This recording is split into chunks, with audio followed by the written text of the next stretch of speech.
Internet Explorer, excuse me. Edge, Internet Explorer. Old habits die hard. Hi, how are you? How about yourself? Uh, I'm kind of tired. I've had to do a lot of traveling and there's no end in sight. Uh, Sorry. It's okay. You know, me and airplanes, we're Mm-hmm. Yeah, you love just them. You love love them them. so much. Love an airplane. Love an airplane. Um, all right. I haven't clicked your link yet. I'm scared. Okay. All right. I'm scared.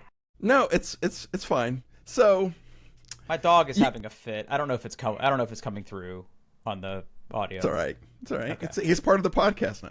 He's you Yeah, know he is. Yeah. he's our third host.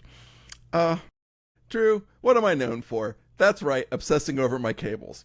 Uh, I have all of my cables organized. I have colored tags around them, and in the previous I had purchased not one but two little hardware devices that you can plug cables into, and it gives you all kinds of information. Well, that's garbage now because now you can do it with software.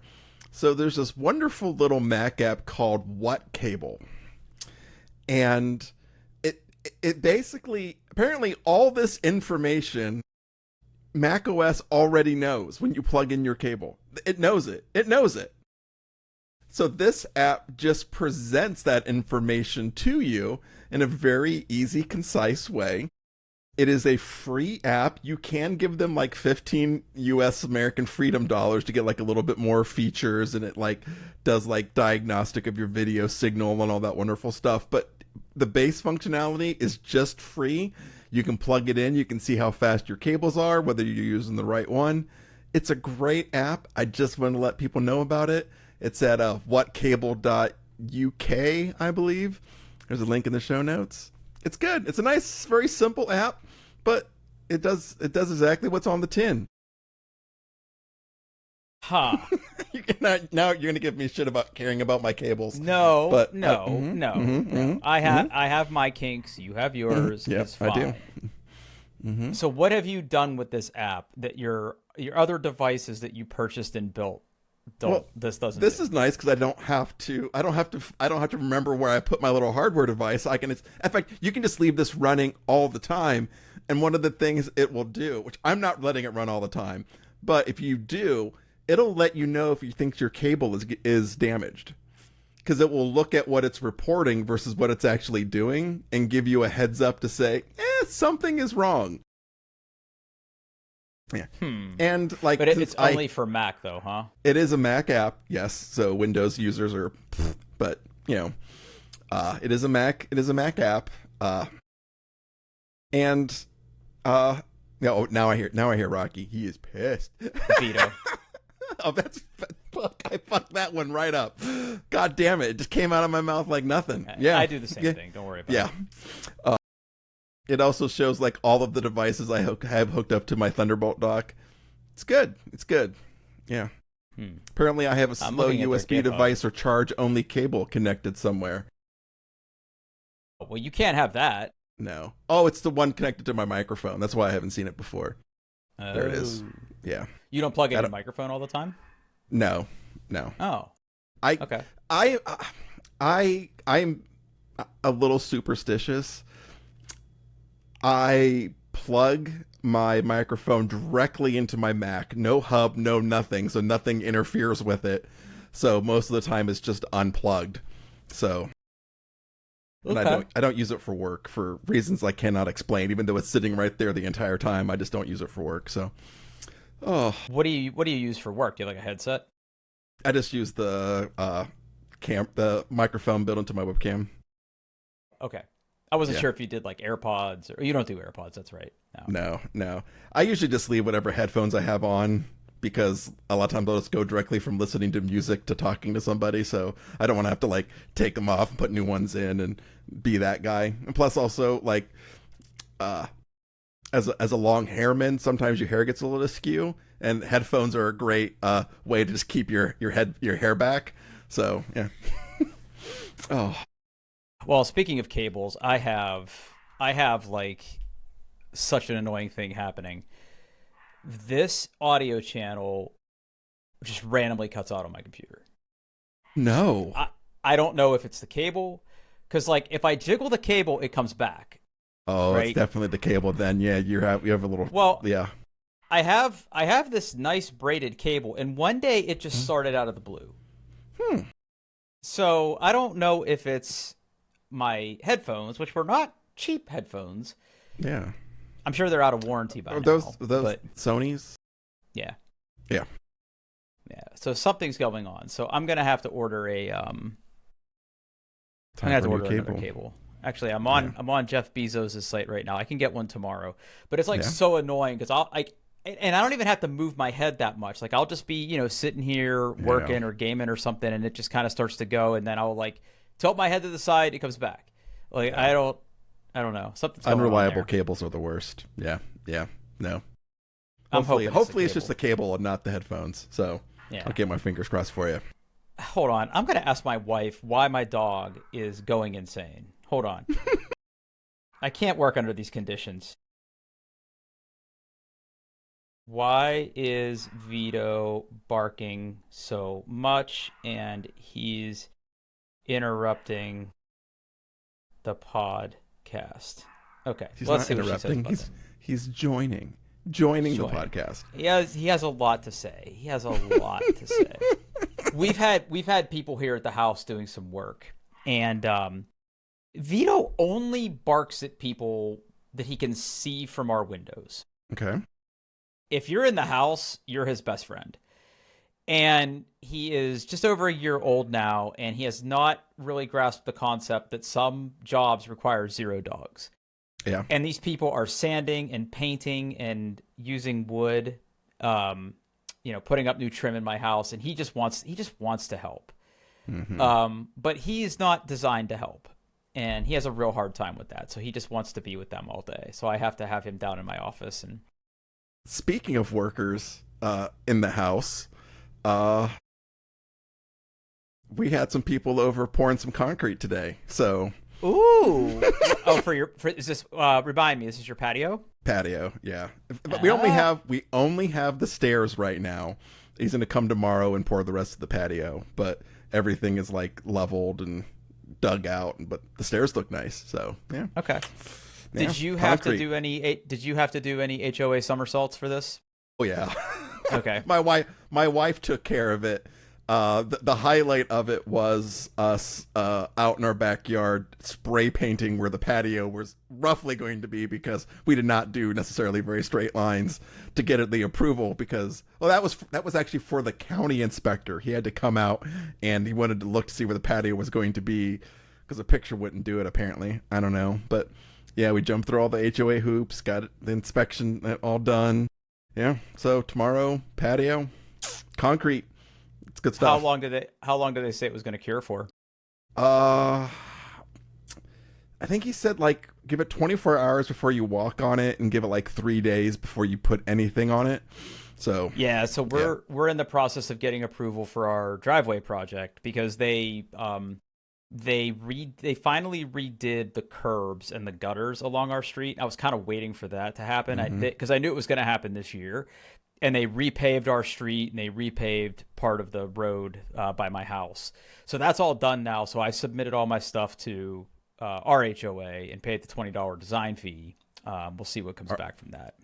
I think ours was like a $70, but that was for the expedited one, because we didn't it was either like wait, or pay $20 more and we'll get it done in a week. Yeah, they say ours takes up to 2 weeks, so we'll see. I'm hoping I get an answer back. If I get a no, I'll just have to like amend it or something like that. So we got approved the first time through, so it was fine. Yeah. Okay. We might need a spoiler horn. Okay. Or spoiler daughter here. Yeah, I'll put the horn in here now. Yeah. And if you don't want to get spoilers for Star City, just skip to the next chapter. I'm so mad at this show. Okay. I'm so mad at this You're show. So mad at this show. Okay, so the ending was bad, right? Ending bad. You can't end the season on that. I didn't, and my dumbass didn't know. So I watched the what was the final episode of the series, thinking, "Oh my god, I can't wait!" Like this has been the first show on Apple TV in a good while that when I got the notification that there was a new episode available, I would go watch. I thought for sure there was going to be at least one more episode this season. Nope, it's over. Fuck off. And they haven't announced if there's going to be another season, right? So that could be it. That could be her coming down from space in the same field as everything else going on, and right. Oh yeah, it was really doing well. It was a great show. I love the premise. I love the aesthetic. We have no idea what happened with like the girl that escaped to the West. We don't, we saw what happened when they went down to Venus. I don't know what they thought was going to happen. And then turned out that bathysphere. Yeah, didn't last too long. Didn't last too long. And obviously he knew he could never go home, but I didn't think he was just going to get crushed on Venus. And then like a MiG-21, like here's my fucking autism. A MiG-21 is going to catch up and shoot a rocket at a re-entry fucking thing and shoot it out of the air and have it land in Finland or near Finland where they thought it was going to land. Those last 20 minutes of that show, I was like ready to throw something at my TV. And then it ended and I was like, fuck off. You got to give me more than that before you end the series. Especially if you don't think you're ever going to like do another series. Yeah. No. I'm so mad at it. It's like the first time I've been irrationally mad at a television show in a while.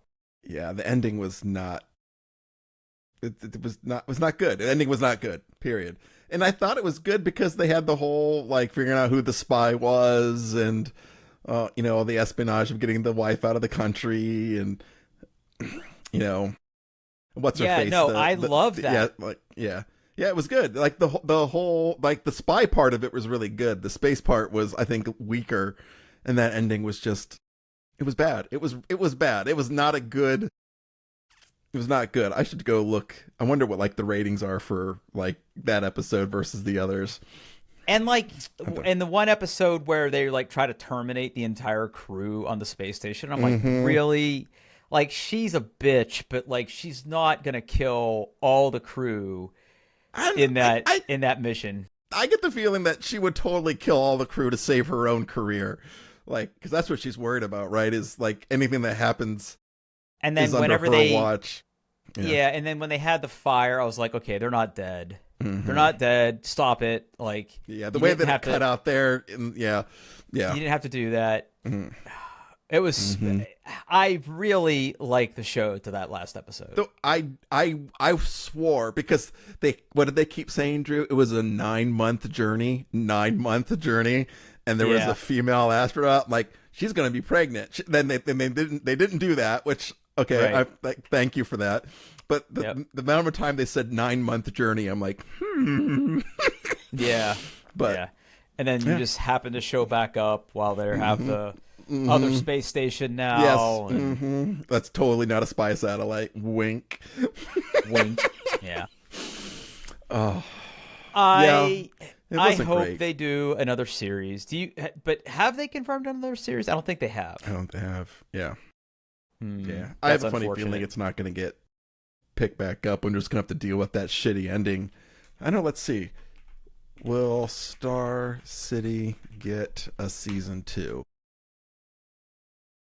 Critically, no, has not.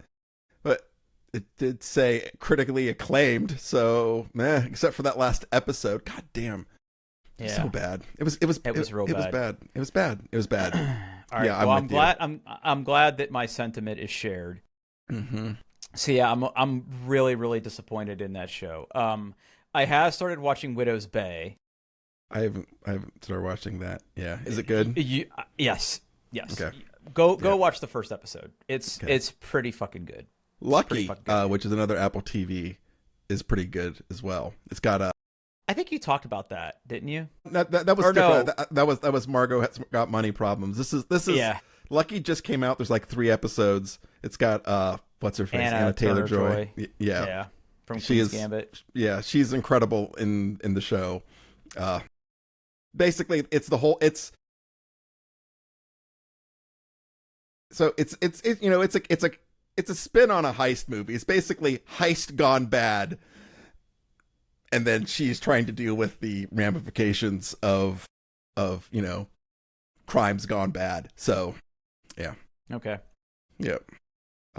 But it's good. Yeah, keep hearing about Widow's Bay. I need to check it out. Widow's Bay is good. I have some friends that are watching it, and they finally got me to commit to it. Okay, so glad we're on the same page about that. So I want to shift gears again, and I want to talk about some recent purchases that I made. There's something about these that make me angry, Drew. Okay, all right. Well, okay, hold that thought. Okay, so because my travel has ramped up, I have been looking for better chargers for my devices. So Yes. To level set everybody here, when I travel, there are 4 devices, technically 5 devices that I need to keep charged. Okay. The first one is my MacBook. So my work laptop has to remain charged. Traditionally, I have carried the big square adapter power charger that comes with it with MagSafe or a USB-C cable, depending. Yeah. So that's usually in my bag. I then have my personal phone, which this is an iPhone 18. It's USB-C, so that is another cable. My work phone is an iPhone 16, which is Lightning. My AirPods Max, which is what I wear on the plane, is Lightning. And then my AirPods Pro, which I use for conference calls and like if I'm in an Uber and need to listen to music or something, those are also Lightning. So I have 5 devices, 3 different cables, technically 2 if I don't do the MagSafe. USB. Okay. Yeah. So what I have discovered is I don't want to carry around a bunch of chargers. So in order to kind of keep my weight down, I have taken the big MagSafe charger out of my work bag. Yeah. Instead, I've been looking for other high wattage or decent wattage wall chargers that I can plug a USB-C cable in or a Lightning cable into. Yeah. So I was at Micro Center the other day, which their remodel was almost done. Okay. I was really angry at Micro Center because it was like fucking impossible to find anything there, but their remodel was almost done. And I went in there and was buying a couple other things. And I was like, I'm here. I know they sell Anker stuff. I want to go see what Anker wall chargers they have. The only one they had that I liked was the first one on this list, which is the Anker Nano Charger. Now, this is a 45-watt smart display, 180-degree foldable. Just hold on.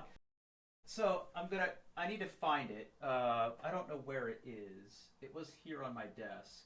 It might be in my work bag. But actually, let me grab this while I'm thinking about it.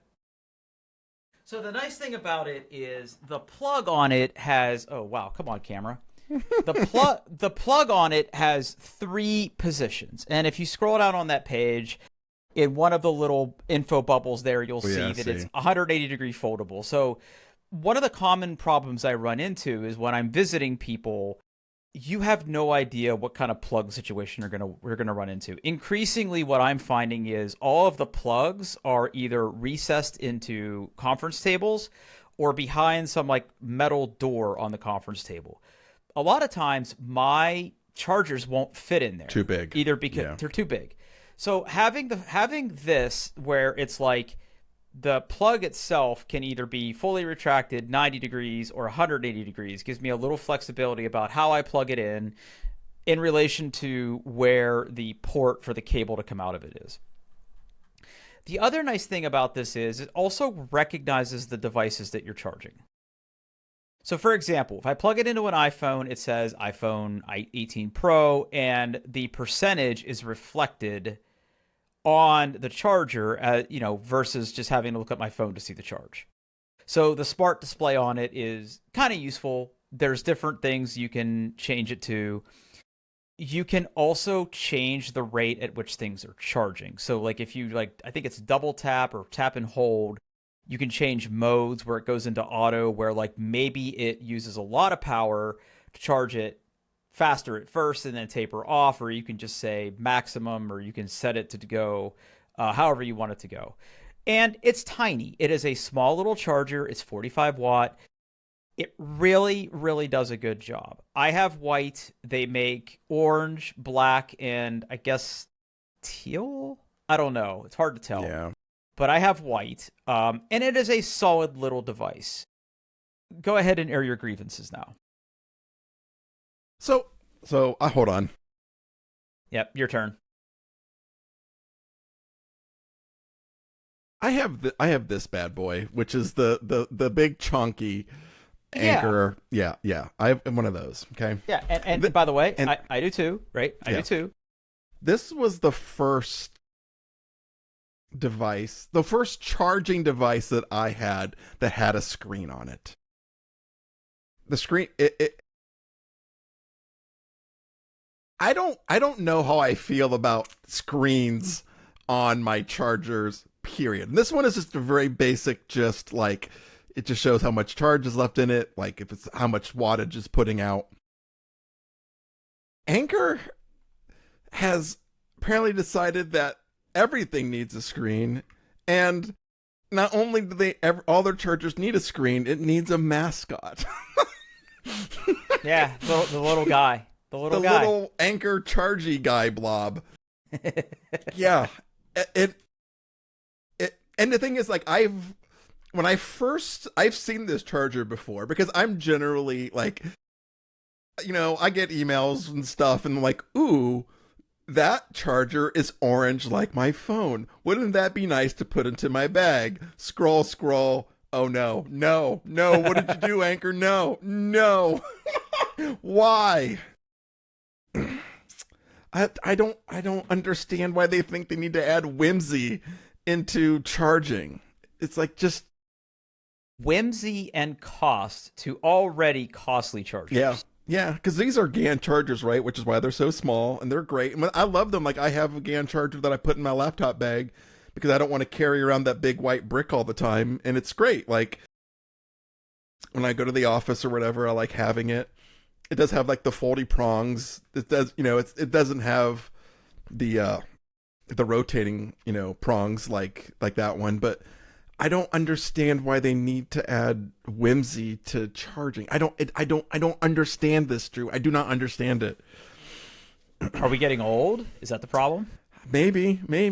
Yeah. Ask. I have an intern, and she's like, my son's age. So I'll ask her, like, what do you think of this? Though I used the phrase bump. like I asked a question, didn't get a response, so a couple hours later I bumped it, and then we had to explain to her what that meant. Oh. Because like, oh yeah, forums, I'm old. Yeah. So that was the first device, and I how took it on my bad trip. is the whimsy on this? Is it like, No, it's not bad. No, it's not so bad. You get a little bit of whimsy when you first plug it in. It's like, hi. Mm-hmm. And then it just kind of sits there, but then when you plug a device in, it just goes to the charging bar. So the whimsy is minuscule. It's really not bad. Now, you can make it be more whimsy. Like, you can hit the button and make it dance for you and whatever. But I just want to be able to look at my charger and see what the current charge rate is. So it's really not bad. The whimsy is there. I'm not disputing the whimsy, but the whimsy is controllable. But that doesn't necessarily solve my problem, because I have multiple devices to charge. So the other thing that I just picked up was the second thing in the list, which is, again, it is another Anker charger that has a display. It doesn't have whimsy. But if you click that second link, this is a 140 watt 4-port charger. It did come with a USB-C cable, so um, it has two high-speed USB-C ports. It has a USB, what do we call this? USB-B? A. I always forget Yeah. A. A. It has one of those that'll never get used on mine. But this is nice because, as you can see, it has multiple ports. So I can charge multiple things at once with this. I haven't traveled with this one yet. This one just showed up when I was gone. But this is going to go in my bag as well for charge. Because like at night, when I need to charge multiple devices, I have to have like a lot of hotels just don't have that many plugs near your bed. Some do. A lot of places don't. So if I only get a choice of one, now the only thing I don't like about this is it has like one position for the charger. So you're kind of stuck with this. So we'll see how that goes. This is a really good charger. Like this is like super powerful. So I like this one. But we'll kind of see how that does. But I'm a big fan of this little guy. I was thinking about getting another one, but at like $45 a pop, it's like Yeah. I mean, yeah, the stuff's not cheap, but yeah. I have one that's kind of like in the middle between those two. It's an Anker GAN charger, and that's what's in my bag. It doesn't have a screen on it. Why do they though, call them GAN chargers? Oh, it's the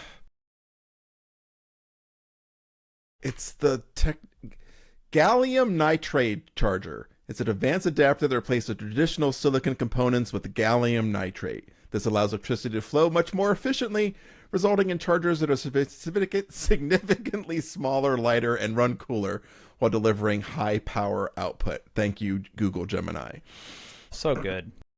So good. Yeah. All right. Last topic of the night, we're going to talk about video games a little bit. Let's do it. So I actually sent you a text You did. in between sessions, and I was asking you to give me an update about where you were with your PlayStation. What is it? Portal? Is that what it's called? PlayStation Portal. Yeah. Yeah. Mm-hmm. I had seen some articles online. Apparently, there was like an update not too long ago that made it even better. Yeah. They had the cloud streaming, so you don't need to connect to a PlayStation. You can stream from the cloud, and they improved the bit rate as well. And so it just made it a little bit better looking, a little bit more reliable connection to your PlayStation 5. Yeah. Okay. Because I've been sort of messing around in my basement and reorganizing some things, and I'm taking this as an opportunity to get back into playing the PlayStation that you so generously gave me. It is a regular PlayStation 5. It is not a PlayStation 5 Pro, which is what you have because you're a fancy Duchess. Yep. Yep. So I saw that as I was like charging it and updating it, they're having a summer sale right now. They sure are. So I'm looking for some games to play because the only game that I really played on the PlayStation was the Final Fantasy VII, the first part of the remake. I'm waiting for the second one to come down a little bit more. It's still like $50, and I think I got the first one for like $20. So I know when the third piece of it comes out that it'll be even cheaper. But I did want to take this opportunity. I did buy Gran Turismo 7. I have wanted to own Gran Turismo 7 for a while. The question I was going to ask you about that is that worth getting a PlayStation 5 Pro for? Am I going to get like higher frame rates or 4K or something? Or Maybe. It really depends on the game. You really kind of have to look into it. A lot of times, like, so one of the big things in PlayStation is like usually like performance versus quality mode, right? Where quality mode will be like a 4K resolution, but usually targeting 30 frames a second, which if you have a TV that can handle that, it's fine, but most of the time it looks like shit. Or a performance mode where they do like a 1440 or sometimes even 1080, upscale it, and that will run it as a 60. A lot of times with the pros, you'll get like a pro quality or pro performance, which just gives you more resolution and more. In some games, it really makes a difference. In other games, it doesn't. PlayStation also has their own super resolution technology, PlayStation Super Resolution, PSSR or PISSR. All right. Thank you, Digital Foundry, for that, because they coined Pisser, and I once I heard that, I could not let it go. Pisser is a mixed bag. Sometimes it works really good, and sometimes you're like, ooh, those textures look real bad. Real chunky. No. Real crispy. Yeah. Yeah. Deep fried JPEG. Yeah. I'm replaying Control on my PlayStation, and I have Pisser turned on, and most of the time it looks great, but sometimes you get a lighting effect, and it's just like, ooh, that's bad. Or like one time, so a spoiler for Control, when you have to go back to the janitor to get the headset to go through the ashtray maze, Yeah. all of the walls turn transparent, except for like I could see like doors and like furniture, but all the walls were gone, and I was like, ooh. So it's a mixed bag. I'm not sure it's honestly worth it, to be honest, especially now, because like the PlayStation 5 Pro was like $11 gajillion. Yeah. So yeah. So I mean, I would say no, I wouldn't upgrade. Like if this PlayStation died and you had to buy a new one, maybe I would spend the extra money to get the Pro. But yeah. Okay. Yeah. All right. Yeah. Just curious, because I do like car game. I want car game look good. Yeah, Gran but while Turismo 7's good. Yeah. Yeah. So while we're here, I just wanted to get a couple quick recommendations from you that if I pick anything up on sale, what should I be looking at? Yeah, so I went through and I clicked through like the first 5 pages of the sale just to see what was on there. And so I have some recommendations. The first one there is Astrobot. It is a cute little character platformer, think like Mario Galaxy. It's absolutely it's delightful. The whole thing just makes you happy. It's just bright and colorful. And if you have any nostalgia at all for PlayStation characters or hardware, it's a great game because you keep finding trophies of like different PlayStation characters and stuff. It's good. It's fun. I don't know how much it's on sale for. Looks like $30. Yeah. So it's good. It's not super long, but it is a good game. Another one I saw that was on sale was God of War Ragnarok. I'm not sure if you played the first one or not. This is also available on PC, so you may want, if you did, you may want to play it there, but it is on sale.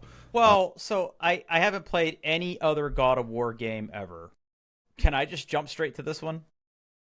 I wouldn't. You could. I wouldn't. I would. No, I would definitely play the original one first. Sometimes you can get those. Sometimes those games drop really cheap on Steam, so then maybe something you want to look for there. But yeah, God of War Ragnarok is on there. Spider-Man 2, another good game. This one I say you could skip the first one. It's fine. The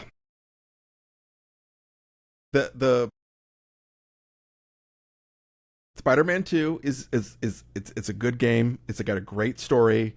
It's got 2 different Spider-Men. You got Peter Parker, you got Miles Morales. It's good. It has the same problems that the first game did. It wants you to also play part of the game as the alter ego.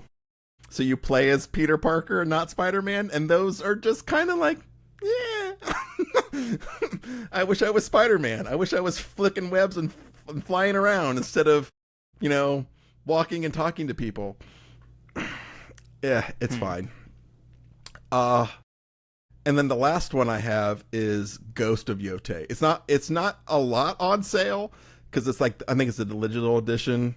That one you do not have to really play the first. If you haven't played Ghost of Tsushima, which did you play that? It's not a direct sequel at all. None of the same characters are there. It's just basically like, More. feudal Japan, samurai shit. In fact, I think Ghost of Yotei is a far better game than Ghost of Tsushima. It's a really good game. The combat is incredible. The graphics are good. The story is good. It's just absolutely phenomenal. And I'm pretty sure that one's never going to come to the PC because Sony's like, Oh, remember the whole PC thing Yeah, we were doing? Psych. yeah, I'm a little disappointed in that, but I'm not too terribly surprised. Okay, Yeah. so having said all that, Mm-hmm. I'm also looking at PlayStation Plus. Okay. Give me like what you think if I was gonna subscribe. What's in the catalog? Well, I guess what are there's different tiers, right? Yeah. Uh, what the tiers are? God, Well, there's they premium, could. extra, and essential. I was looking at the difference between premium and extra, and it looks like with premium you get everything from extra, but you get the classics catalog, which is interesting to me. Mm-hmm. And then Yeah. PS5 cloud streaming Yeah. Yeah. and So the the X. Ubisoft Yeah. Plus classics. Yeah. Yeah. So the extra and premium gives you access to the game catalog. Uh. Yeah, But the premium says classic catalog. And I don't I think that adds the classic, so you can like cloud stream PS3 games and play some PS2 games as well, because all the PS3 games have to be streamed because emulating it is really hard, and then you get access to their catalog, which it's Xbox Game Pass ish. There's a lot of mediocre stuff that's always there, and they will like roll in and out some good games in there. I think right now it's the Blue Spaceman game, Avatar Frontiers of Pandora, is on there, which my daughter really liked that game. Well, she likes Avatar, so yeah, sometimes there's some good games in there, sometimes there's not. Also, if you're a PlayStation Plus subscriber, there will be 2 or 3 games per month that they just give you for free. And as long as you have a subscription, you can continue to play them forever. They're in your library. In fact, like you can, if you lapse and like repay for them, you still have them, I believe. I believe that's how it works. It also gives you multiplayer in some of the PlayStation games. Some of their games like that. It's really weird about like which games require it for multiplayer and which ones don't. I think it's really the Sony studio produced ones make you buy it. I mean, if there's a game on there that you're like just dying to play, or you want to go back and play, like they have, they usually have like some like the original God of War games, right? Which sometimes can be kind of like, especially like some of the remakes, which are like PlayStation 3, they can be hard to play elsewhere, so you can play those on there. And the cloud streaming for Sony stuff usually works pretty good. I haven't had really any like, yeah, like is the latency just a little bit bigger, longer? It sure is, because server not in your room, but yeah, it's yeah, it's fine. It's fine. It's fine. Yeah. So I wouldn't get it unless you're like, ooh, I'm going to play that. So which one do you have? I'm stupid, Drew. I have the big one. Yeah. And it's like set on auto renew. I don't even think about it anymore. It's just like, yeah, this is my Sony tax. Just take it. It's fine. What games are on there right now? Ghost of Tsushima is on there. And it looks like they have. Hold on. Let's see, no, I need to get to Prince. I've heard good things about that. The Blueprints? Oh, it's real good. It's Yeah. very clever. It's very clever. You should definitely play that. I'm trying to get to the. I think they had. Oh, they've got the Doom shooty, got the first person Doom games on there. Come on, I'm on F. Sometimes they have. Yeah, they have Ghost of Tsushima on there to play, and they have God of War, the remake. They don't have Ragnarok. Oh, they do have Ragnarok on there right now. So yeah, I mean, get it for a month, play through God of War Ragnarok. Yeah, both excellent games. Okay. Yeah. So yeah, I would maybe get it for a month or two and play those. Okay. All right. Yeah. All right. Yeah, yeah. Okay. Good to know. Thank you. Thank you for the Mm-hmm, recommendations. mm-hmm. I'm still in the process of getting things set up, but I'm hoping that over the weekend I have a chance to sit down and really play some Gran Turismo. Maybe I'll pick up like Astrobot or something. Yeah. Okay. Astrobot's just it's it's not hard. It's a platformer, but it's just delightful. It'll make you smile unless you have a heart of stone. Okay. Mm-hmm. So then the next one is I also was looking at potentially getting a Switch 2. Okay. Um I'm like very tepid on this. I don't necessarily need to get it, but like the price is going to go up, and Yeah. I think I have an opportunity to get it before they make it crazy expensive. So I guess, what do you recommend? Other than Mario Kart, right? Mario Kart is a given. Even but Mario Kart, the new one, Mario Kart World. no. That's why it's not on the list. Okay. I think the Switch one is better. I think it's got better courses, better It's just better overall. I think it's like It's not if you're open really, world. Yeah. yeah, exactly. It's fine. It looks nice. It looks really good on the Switch too. I just don't think it's worth it. In fact, honestly, like the Switch 2 is the device I go to the absolute least. Even though I love the screen on that thing, and I bought some like replacement. I bought some different, more ergonomic like Joy Cons. I think I have like the Hori split pad or something, which makes it a very very nice to hold. It's got a great screen. 'Cause I primarily play it handheld, but I just haven't been going to it a whole heck of a lot.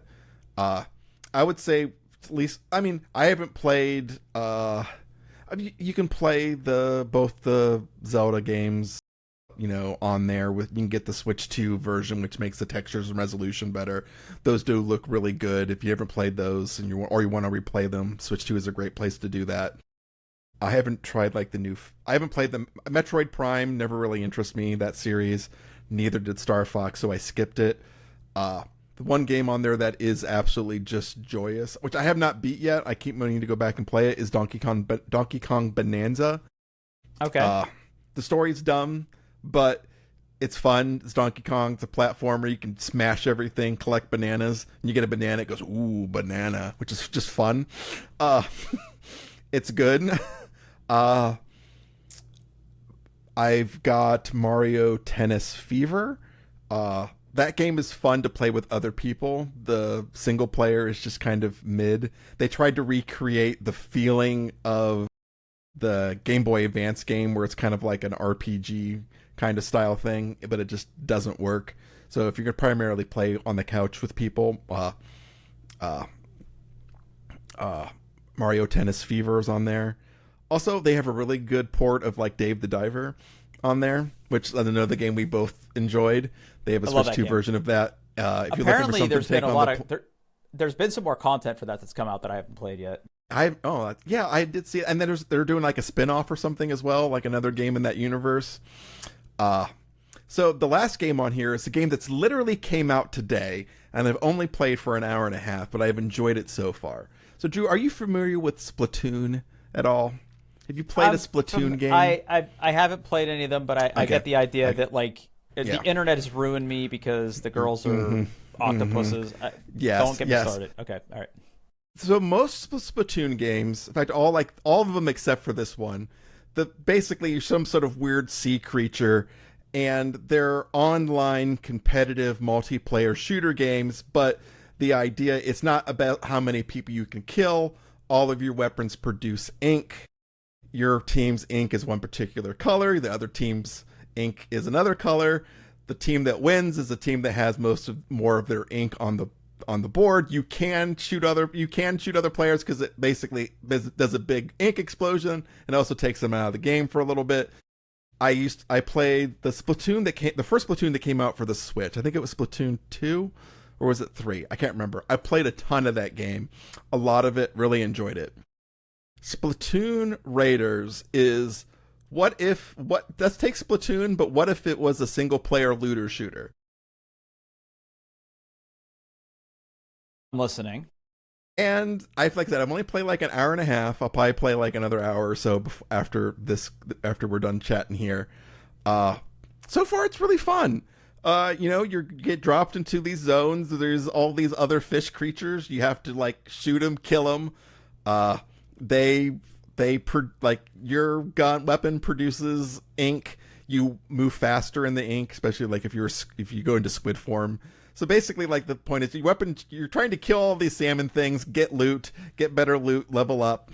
The salmon creatures also produce. There's things that produce other color ink, which A makes you slower, and B will damage you over time. So not only do you have to shoot the bad guys, you have to make sure that you keep the ground covered in your ink so you can get away quickly. Also, like if you're one of the main mechanics is like your weapon basically will run out of ink, and to get more ink, you turn into a squidling, which basically allows you to swim in your color ink.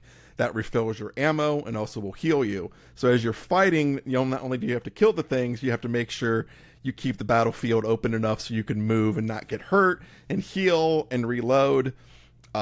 There's like 3 different classes by which kind of tank that you install, and there's gadgets and you get new weapons and the numbers get bigger.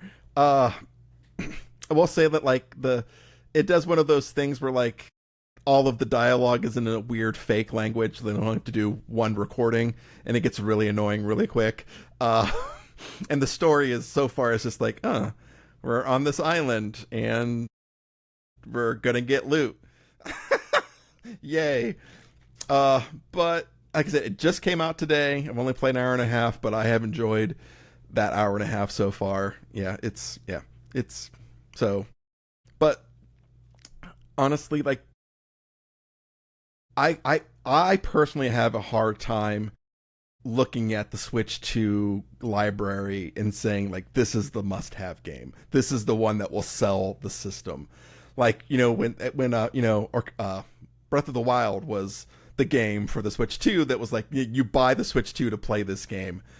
I just don't think that really exists yet for the Switch 2, or maybe there's a game out there that is really good that I haven't played, but I mean, I don't think there's any like new Mario games. They re-released some stuff for it. There hasn't been like they were making another Zelda game for it. But it's one of the older ones. I have a hard time. Yeah, I have a hard time recommending the Switch 2, honestly. Okay. Yeah. I feel like if I can really get into the PlayStation, that'll sort of slake my interest in the Switch 2. Though I will say, as far as like a handheld device, especially if you get some like replacement, I wonder if I can find the link.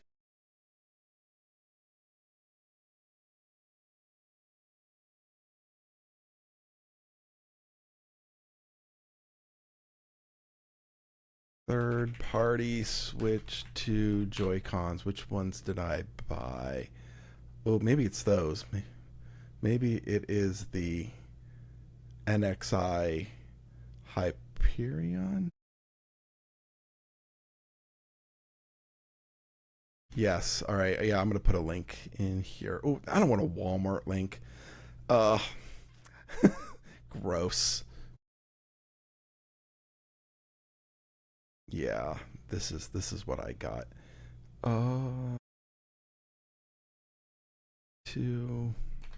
Yeah. I mean, they're not cheap. They were like 100. I think they were a little less. I think they were under $100 when I bought them on sale. Now they're like 120 on sale. They're like one of those things where like they're never regular price. It says regular price 170. I don't think they've ever been $170 in their life. They don't have all the features of the regular game. Like you can't like turn on the Switch with them, but they're more ergonomic. They still fit in the dock. I just find them easier to hold. And like the Switch 2 screen is great. I like it quite a bit. It's big. It's vibrant. It has VRR. So, even like Switch 1 games look pretty good on them. Especially they did an update where, because both the Switch 2 and Switch 1 kind of run more power when they're docked because they can active cooling and all that stuff.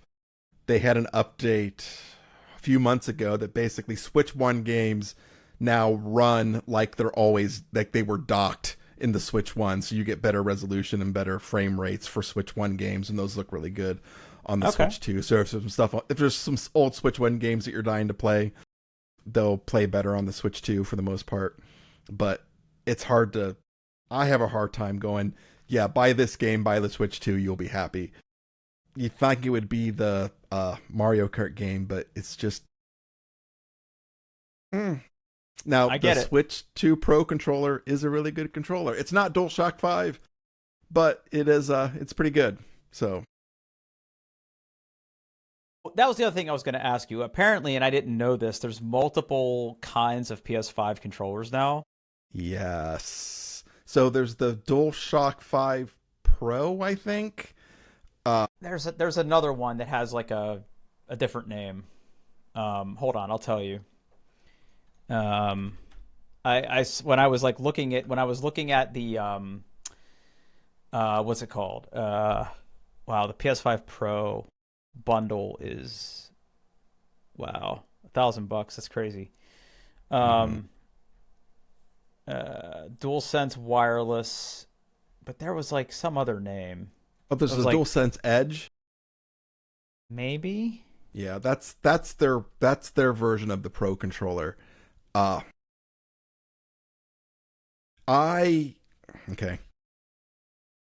I still, the DualShock 5 is my favorite controller. It fits my hand great. Obviously, you know me. I like the symmetrical thumbsticks. That's what I imprinted on with the earliest DualShocks. I still like them. I think that the Switch and Xbox layout are no good. No good.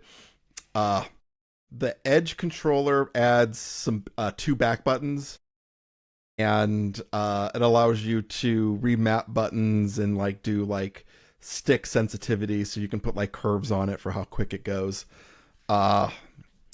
DualSense wireless.